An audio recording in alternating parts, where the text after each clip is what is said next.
சேலை கட்டும் பெண்ணுக்கு ஒரு வாசம் உண்டு, கண்டதுண்டா? கண்டவர்கள் சொன்னதுண்டா?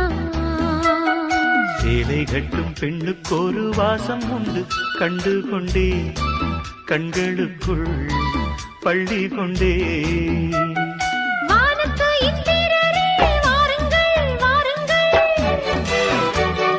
பெண்ணுக்குள் என்ன இன்பம் கூறுங்கள் கூறுங்கள். இதுபோல் இதமோ சுகமோ உலகத்தில் இல்லை. இவளின் குணமோ மனமோ மலருக்குள் இல்லை. சேலை கட்டும் பெண்ணுக்கு